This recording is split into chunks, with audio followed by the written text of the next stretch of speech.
अस्सलामुअलैकुम स्टूडेंट्स, उम्मीद है आप सब के सब खैरियत से होंगे।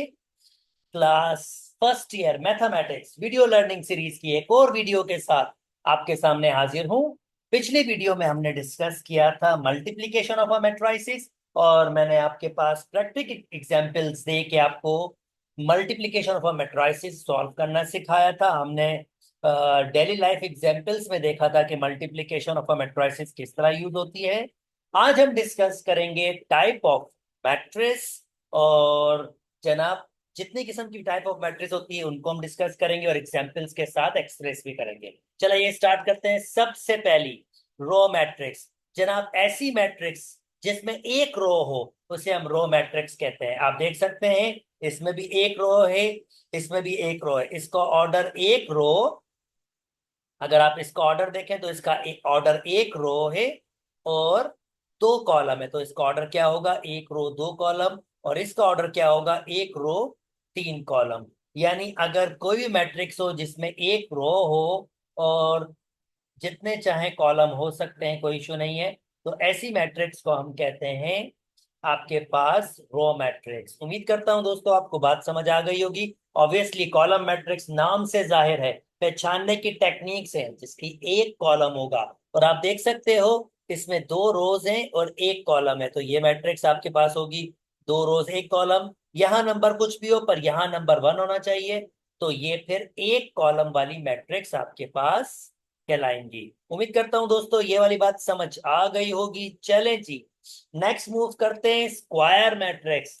नाम से जाहिर है, नाम से जाहिर है, ऐसी मैट्रिक्स जिसकी एंट्रीज स्क्वायर बना दें तो उसको हम कहते हैं स्क्वायर मैट्रिक्स। और अगर हम थोड़ा मैथमेटिकली डिस्कस करें, ऐसी मैट्रिक्स जिसकी number of rows equal to number of column, यानी फॉर एग्जांपल 2 बाय 2 और ये आपके पास है 3 बाय 3, ऐसी मैट्रिक्स को हम स्क्वायर मैट्रिक्स कहते हैं। मजे की बात ये स्क्वायर बनाती हैं, आप देख सकते हैं ये स्क्वायर बन रहा है। यहाँ भी तीन नंबर, यहाँ भी तीन नंबर, यहाँ भी तीन नंबर, यहाँ, तो हम कह सकते हैं ये स्क्वायर बन रहा है। तो स्क्वायर मैट्रिक्स को हम ऐसे भी कह सकते हैं। रेक्टेंगल मैट्रिक्स, रेक्टेंगल बनेगा, और जब रेक्टेंगल बनेगा तो ऑब्वियसली अपोजिट साइड्स बराबर होती है, तो इस कंडीशन में रोज और कॉलम बराबर नहीं होंगे। हाँ, एक रेक्टेंगल की शक्ल जरूर बनाएगा आपके पास।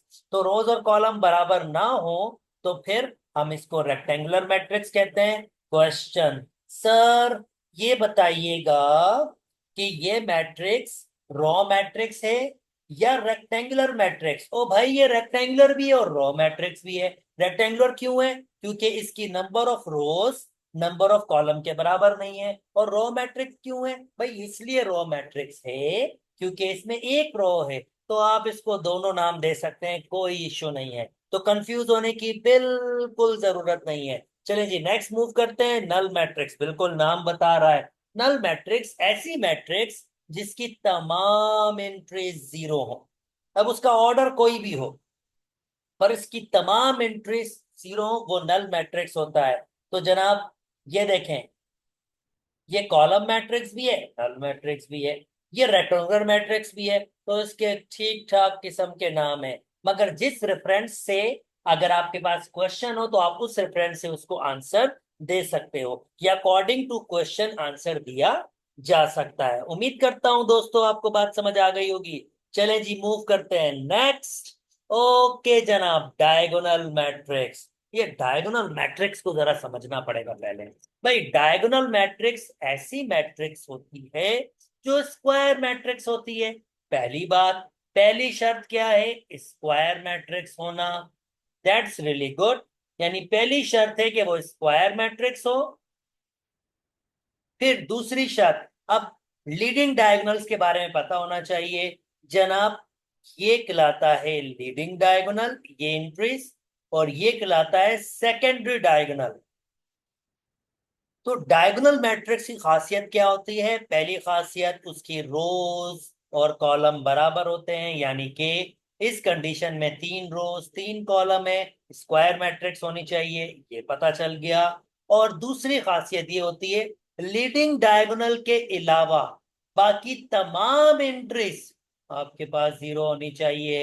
यानी लीडिंग डायगोनल के अलावा ये लीडिंग डायगोनल में कम से कम एक एंट्री नॉन जीरो होनी चाहिए, मगर लीडिंग डायगोनल के अलावा तमाम एंट्रीज जीरो होनी चाहिए। ऐसी मैट्रिक्स को आप डायगोनल मैट्रिक्स कहते हैं। चलें जरा इसको जरा और टेक्निकल तरीके से समझते हैं, जरा और टेक्निकल तरीके से समझते हैं। फॉर एग्जाम्पल मैं डायगोनल मैट्रिक्स बनाना चाहता हूं एक, तो इसकी एंट्रीज मैंने ऐसी दी, A11, A12, A13, A21। Previous videos में मैंने ये नोटेशन आपको एक्सप्लेन की है। उम्मीद करता हूं आप मेरी प्रीवियस वीडियोस देखते हुए आ रहे हैं ताकि आपको बिल्कुल भी डिफिकल्टी ना हो। ओके, एक मैट्रिक्स को लिखने का, ये 3 बाय 3 मैट्रिक्स को लिखने का तरीका, ये इसकी एंट्रीज है। A11 मतलब पहली रो का पहला नंबर, पहली रो का दूसरा नंबर, पहली रो का तीसरा नंबर, दूसरी रो का पहला नंबर, दूसरी रो का दूसरा नंबर। तो ये आपके पास एंट्रीज है। अब डायगोनल होने के लिए शर्त क्या है कि ये तमाम एंट्रीज क्या होनी चाहिए? जीरो। भाई ये तमाम एंट्रीज जीरो होनी चाहिए। और इन तमाम एंट्रीज की खासियत देखें, इसकी रो और कॉलम, ये जो नंबर्स हैं ये आपके पास डिफरेंट है।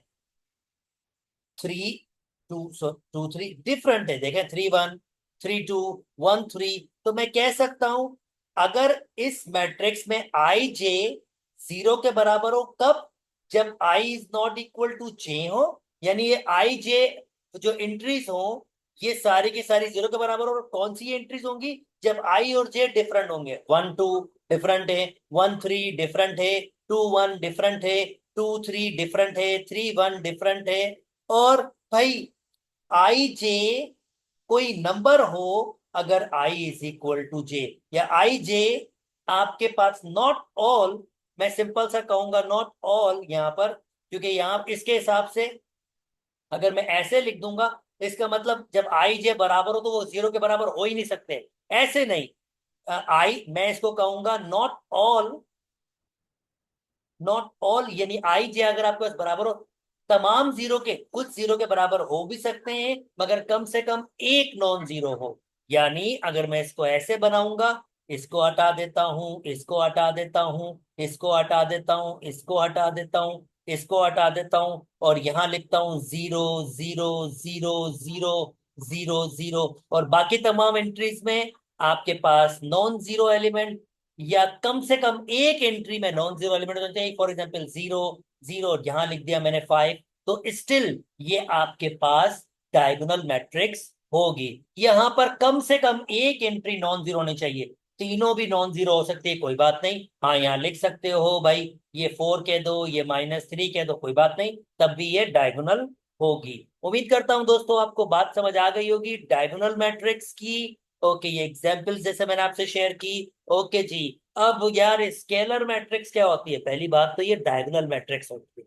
अब डायगोनल मैट्रिक्स होती है दोस्तों, इसका मतलब इसका ये स्क्वायर मैट्रिक्स होगी, और इसके लीडिंग डायगोनल के अलावा तमाम एंट्री जीरो होगी, और लीडिंग डायगोनल में कम से कम एक एंट्री नॉन जीरो हो सकती है। तीनों भी नॉन जीरो कोई बात नहीं, पर कम से कम एक एंट्री आपके पास नॉन जीरो हो सकती है।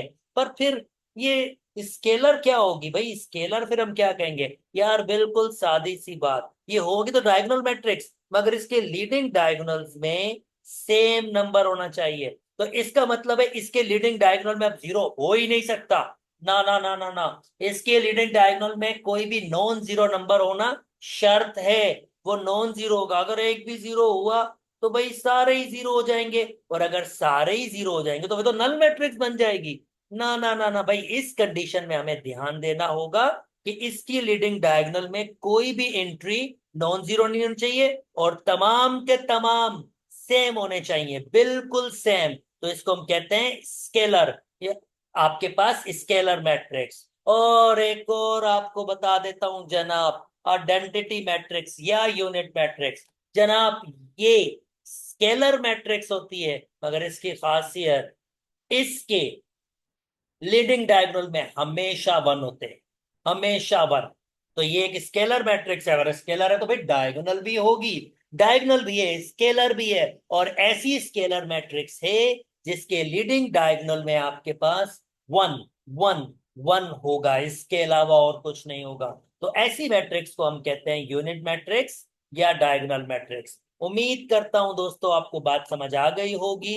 इसको आई एन से रिप्रेजेंट करते हैं। अगर 3/3 होगी तो फिर इसको हम कहेंगे I3। अगर 2/2 होगी तो इसको हम कहेंगे I2। तो ये इसकी जस्ट नोटेशन है जो आपको पता होनी चाहिए। चले जी, जल्दी से मूव कर जाते हैं दोस्तों। Upper triangular matrix, upper triangular matrix, upper triangular matrix. Triangular matrix क्यों कह रहे हैं? ऊपर वाले ट्राइंगुलर मैट्रिक्स। हाँ भाई, ऐसा ही होता है यार। ये ऊपर वाले ट्राइंगुलर मैट्रिक्स होती है, यानी इसकी अप साइड पर जो एलिमेंट्स होते हैं वो एक ट्राइंगल बनाते हैं, बाकी डाउन साइड के सारे एलिमेंट जीरो होने चाहिए। इसे हम कहते हैं upper triangular matrix. Upper triangular matrix. चलें जी, इसको बनाने की टेक्निक सिखाते हैं। 3/3 में सीख लें पहले। 1 1 2 1 3 2 1 2 2 2 3 3 1 3 2 3 3। ये आपके पास एक मैट्रिक्स है। अब इसको अपर ट्रायंगुलर मैट्रिक्स बनाना है तो इसकी खासियत क्या होगी? हमें एक अपर ट्रायंगल बनाना होगा और बाकी तमाम एलिमेंट्स जीरो होंगे। अब जरा खासियत देखिएगा, बाकी जो तमाम एलिमेंट्स है वो जीरो हो है कौन से? 3 1 से बड़ा है, 3 2 से बड़ा है, और बाकी तमाम एंट्रीज देखें, 2 1 से बड़ा है। अब जो एंट्रीज ट्रायंगल बना रही हैं वो आई और जे या तो बराबर हैं, या आई छोटा है और जे बड़ा है। 2 छोटा है 3 से, 1 आपके पास छोटा होगा 3 से, 1 छोटा होगा 2 से। यानी ऐसी मैट्रिक्स बनाने के लिए अगर मैं इसको नाम दे रहा हूं यू से अपर ट्राइंगुलर मैट्रिक्स, तो भाई इसकी खासियत क्या होती है? इसमें जो आई जे होते हैं ना आपके पास, वो जीरो होते हैं। कब? जब आई छोटा हो जे से। जब आई छोटा हो जे से, तो फिर आपके पास ये जो मैट्रिक्स होती है ये अपर ट्राइंगुलर मैट्रिक्स होती है। तो भाई इसमें सिर्फ एक ही कंडीशन होती है, अगर आई छोटा हो जे से, तो आई छोटा हो जे से तो उसकी तमाम एंट्रीज जीरो हो, तो फिर ऐसी मैट्रिक्स को हम अपर ट्राइंगुलर मैट्रिक्स कहते हैं। तो जनाब मैं इसकी जगह जीरो लिख देता हूं, जीरो लिख देता हूं, जीरो। ओके, एनी गेसेस अगला कौन सा होगा? बिल्कुल भाई, जब अपर होगा तो लोअर ट्रायंगुलर भी होगा, और जब लोअर होगा तो सिंपल सी बात, वो नीचे ट्रायंगल बनाएगी। और इसका मतलब इसमें उल्टा होगा। इस कंडीशन में क्या होगा? जब आई आपके पास, जैसे मैंने आपके साथ डिस्कस किया था, आई जे, यहां पर इसने लिखा है आई ग्रेटर देन जे। हाँ, जैसे मैंने ऊपर लिखा था आपके पास, इसमें आपके पास क्या होगा? आई लेस देन जे होगा। यानी इन इन एंट्रीज को देखो, वो जीरो किसके लिए होगा? ये एंट्री आपके पास है पहली रो का दूसरा नंबर, तो आप देख सकते हैं आई छोटा है और जे आपके पास बड़ा है, तो ये जीरो है। तो इस कंडीशन में क्या होगा कि आई आपके पास छोटा होगा जे के। और इस कंडीशन में क्या होता है, जैसे अगर इस एंट्री की बात करें तो ये दूसरी रो का पहला नंबर है, इसमें आई बड़ा है और जे छोटा है, तो इसी वजह से आई आपके पास हमेशा ग्रेटर देन जे हो और वो तमाम एंट्री जीरो हो, तो फिर वो आपके पास अपर ट्रायंगुलर मैट्रिक्स कहलाती है। अदरवाइज वो आपके पास लोअर ट्रायंगुलर मैट्रिक्स कहलाती है। उम्मीद करता हूं दोस्तों आपको ये बात भी समझ आ गई होगी। चलें जी, ट्रांसपोज ऑफ अ मैट्रिक्स। अब ट्रांसपोज ऑफ अ मैट्रिक्स आपके पास क्या होती है? भाई कोई भी मैट्रिक्स हो, किसी किस्म का भी ऑर्डर हो उसका। अब इसमें कितनी रोज है? 3 रोज हैं, 2 कॉलम है। अगर मैं रोज को कॉलम में लिख दूं, ये रो को मैंने कॉलम में लिख दिया, ये रो को मैंने कॉलम में लिख दिया, ये रो को मैंने कॉलम में लिख दिया, तो बेसिकली मैंने क्या किया है? मैंने मैट्रिक्स का ट्रांसपोज किया है, और इसमें ऑर्डर रिवर्स हो जाएगा। जब भी हम किसी मैट्रिक्स का ऑर्डर रिवर्स कर देते हैं तो बेसिकली हम क्या करते हैं? हम उसका ट्रांसपोज ले लेते हैं, जिसको टी से रिप्रेजेंट करते हैं। अगर ये ए मैट्रिक्स थी तो मैंने ए मैट्रिक्स का ट्रांसपोज कर दिया है, और ये फाइनली आंसर मेरे पास क्या आया है? ए मैट्रिक्स का ट्रांसपोज। उम्मीद करता हूं दोस्तों ट्रांसपोज का आइडिया भी आपके पास आ गया होगा। जल्दी से मूव करते हैं साइमेट्रिक मैट्रिक्स में। साइमेट्रिक मैट्रिक्स ट्रांसपोज क्लियर हो गया तो फिर साइमेट्रिक भी क्लियर हो जाएगा।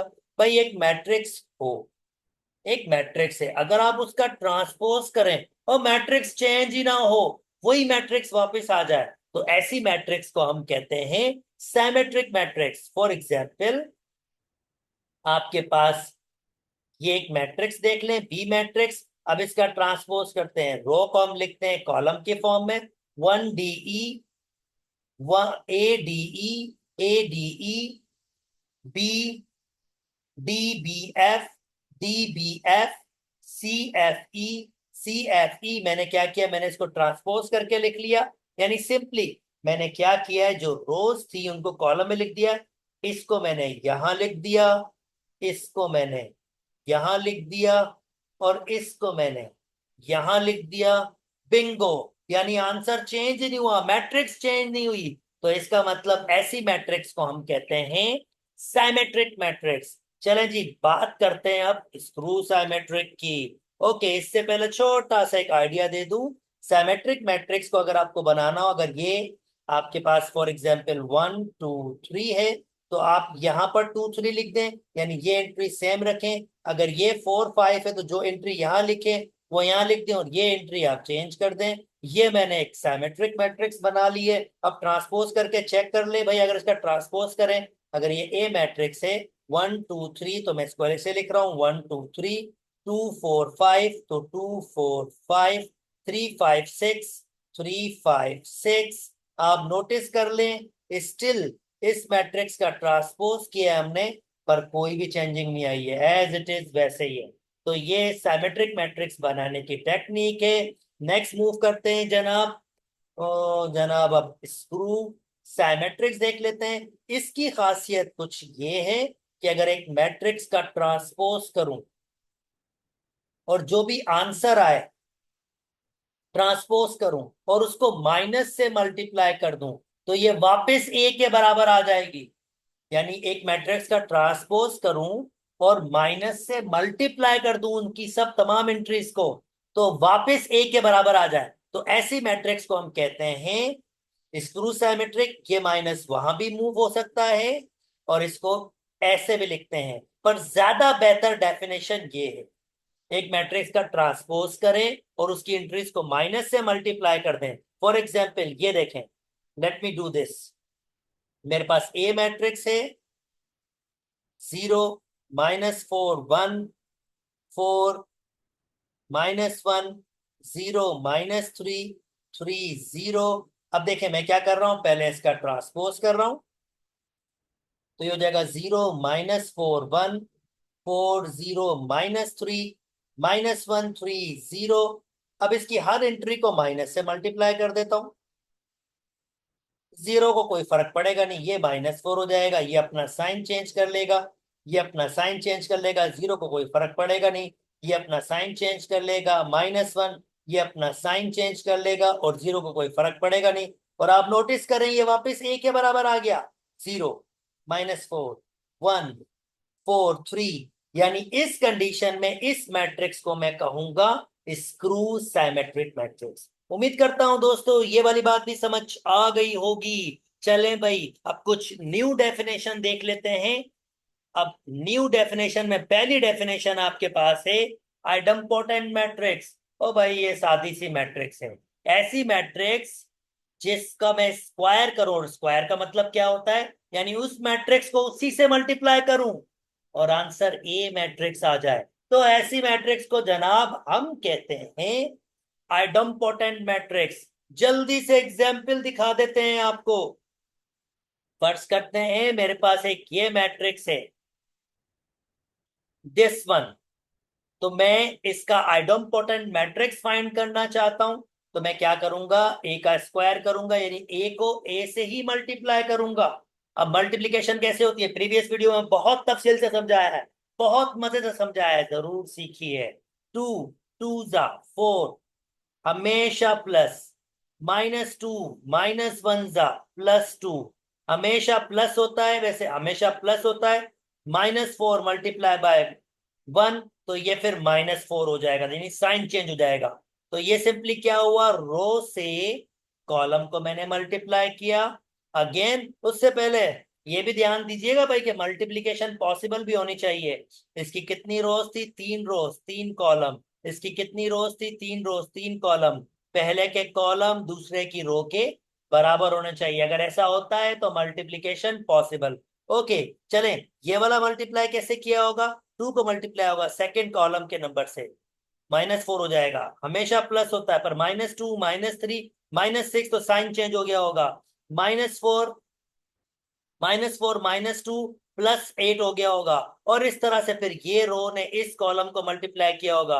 और फिर जब नीचे आया होगा तो अब ये रो इस कॉलम से, अगेन यही रो इस कॉलम से, अगेन यही रो इस कॉलम से, और फिर तीसरे की भी बारी इस तरह से आएगी। और मजे की बात है, जब सिंप्लीफाई किया तो देखें आंसर एज इट इज वही ए मैट्रिक्स वापस आ गया। इसका मतलब ये आइडम्पोटेंट मैट्रिक्स आपके पास है। हर मैट्रिक्स ऐसा नहीं करेगी जनाब, कोई स्पेसिफिक ही मैट्रिक्स करेगी। तो ये वो स्पेसिफिक मैट्रिक्स है जो आइडम्पोटेंट है। नेक्स्ट चेक करते हैं, निलपोटेंट मैट्रिक्स। भाई ऐसी मैट्रिक्स जिसमें आप पावर दो कोई और आंसर नल मैट्रिक्स आ जाए, तो ऐसी मैट्रिक्स को हम कहते हैं आइडम्पोटेंट नल नल नल पोटेंट मैट्रिक्स। और वो जो पी होता है उसको हम उसका इंडेक्स कहते हैं। यानी हमने चेक क्या करना है, मैं अगर आपको प्रैक्टिकली बताऊं, ये मैट्रिक्स हमारे पास है, हमने पी की वैल्यू फाइंड करनी है। तो हम क्या करूंगा, पहले मैं इसमें 2 लगाऊंगा। 2 का मतलब क्या होगा, 2 का मतलब ये होगा कि ये मैट्रिक्स इसी से एक दफा मल्टीप्लाई होगी। और मल्टीप्लीकेशन में दोस्तों आपको ऑलरेडी प्रोसेस पता है, मैंने थोड़ी देर पहले बताया है। तो वही रो कॉलम से मल्टीप्लाई होंगी, वही रो कॉलम से मल्टीप्लाई होंगी, वही रो कॉलम से मल्टीप्लाई होंगी, और इस तरह से बनाएगी। और सिंप्लीफाई करने के बाद आप देखें आंसर मेरे पास क्या आ रहा है, नल मैट्रिक्स। इसका मतलब वो आपके पास पी की वैल्यू यहां पर होगी 2, जिसकी वजह से क्या हुआ है कि हमने जब पी ए को ए से मल्टीप्लाई किया है तो आंसर आपके पास नल मैट्रिक्स आ गया है। तो इसका मतलब ये होगा इस वक्त पी की वैल्यू आपके पास 2 होगी। ऐसा भी हो सकता था कि मुझे एक और बार मल्टीप्लाई करना होता। अगर 2 मुझे आंसर नल मैट्रिक्स नहीं देता तो मैं 3 करता। अब A3 का मतलब क्या होता, वो जो हमने पिछला आंसर निकाला A² को मल्टीप्लाई करता मैं A से, और फिर चेक करता।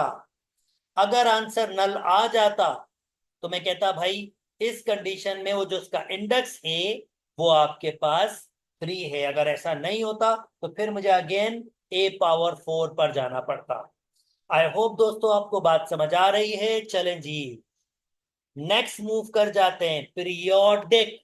ओके जी, पीरियोडिक मैट्रिक्स। अब इसका मतलब क्या होता है यार, सादी सी गल है, बिल्कुल बेसिक सा मतलब है इसका, कि अगर आपके पास कोई मैट्रिक्स हो तो आपको एक के ढूंढना होता है जो आप 1 में ऐड करो और वापस ए मैट्रिक्स का आंसर आ जाता है। इंटरेस्टिंग, आपको ये के लीस्ट के ढूंढना होता है।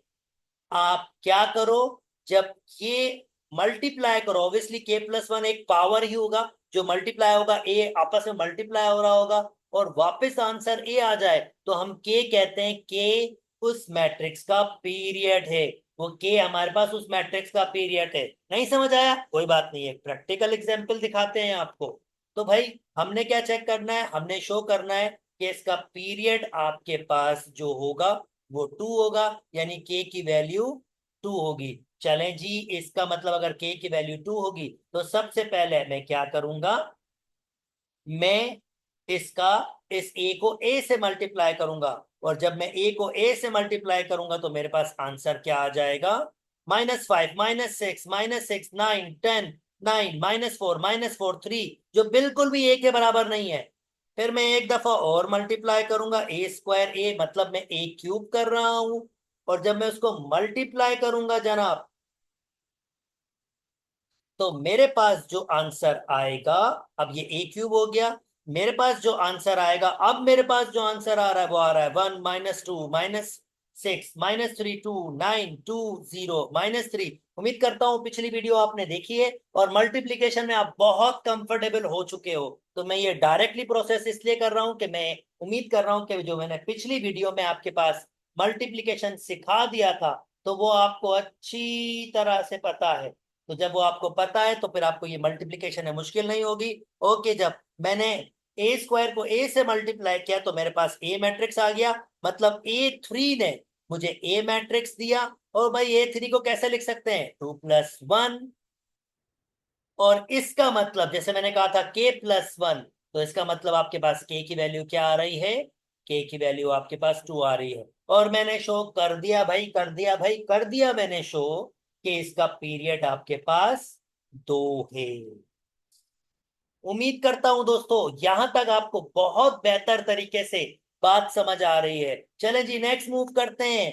Hermitian matrix and screw Hermitian matrix. यार ये वही साइमेट्रिक और स्क्रू साइमेट्रिक कराए, पर यहाँ पर बस कॉम्प्लेक्स नंबर की बात आती है और कोई बात नहीं है। यानी इसमें एंट्रीज कॉम्प्लेक्स नंबर की होती है। यानी आपको क्या करना है, एक मैट्रिक्स का कॉन्जुगेट करना है, जाहिर बात है उसकी एंट्रीज कॉम्प्लेक्स नंबर में होंगी। और अगर उसका आप ट्रांसपोज करोगे तो आप वापस ए मैट्रिक्स देख लो, तो ये साइमेट्रिक की कंडीशन। अगेन आप कॉन्जुगेट करोगे, आप ट्रांसपोज करोगे, आप माइनस से मल्टीप्लाई करोगे, अगर ए आ जाए तो फिर ये स्क्रू साइमेट्रिक। चलें जी प्रैक्टिकली दिखाते हैं आपको, जनाब प्रैक्टिकली दिखाते हैं। फॉर एग्जाम्पल हमारे पास ये एक मैट्रिक्स है, आप देख सकते हैं इसमें कॉम्प्लेक्स एंट्रीज हैं।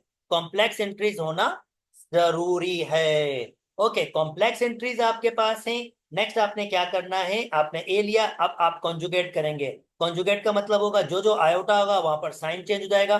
देखिए साइन चेंज किया, इसका भी साइन चेंज किया, इसका भी साइन चेंज किया, इसका भी साइन चेंज किया, इसका भी साइन चेंज किया। -5 का +5 लिख दिया, आयोटा का प्लस आयोटा लिख दिया। और जनाब आपने इन सब का साइन चेंज किया। अब क्या करेंगे, आप ट्रांसपोज करेंगे। इस रो को देखें, ये कॉलम में लिखा है, इस रो को कॉलम में लिखा है, आप देख लीजिए। इस रो को कॉलम में लिखा है, इस रो को कॉलम में लिखा है। और मजे की बात, जब कॉलम में लिखा तो as it is a matrix वापस आ गई जनाब। इसका मतलब क्योंकि इसकी आयोटा एंट्रीज है तो इसी वजह से ये हर्मिशन मैट्रिक्स कहलाएगी। उम्मीद करता हूं दोस्तों आपको मेरी बात समझ आ रही होगी। ओके जी, तो एक स्क्रू स्क्यू हर्मिशन मैट्रिक्स की एग्जांपल भी देख लेते हैं। ओके जनाब, इसको भी देख लेते हैं। पहला स्टेप क्या होगा, मैंने ए लिख लिया। अब मैं क्या करूंगा, मैं इसका कॉन्जुगेट करूंगा, जहां जहां आयोटा होगा उसका मैं साइन चेंज कर लूंगा, आप देख सकते हैं। अब उसके बाद मैं ट्रांसपोज करूंगा, बल्कि या इस स्टेप से मैं आपको दिखा देता हूं क्योंकि ये थोड़ा डिफरेंट स्टेप कर रहा है, मैं थोड़ा डिफरेंट कर लेता हूं। अब मैं क्या करूंगा, मैं इसका ट्रांसपोज करूंगा।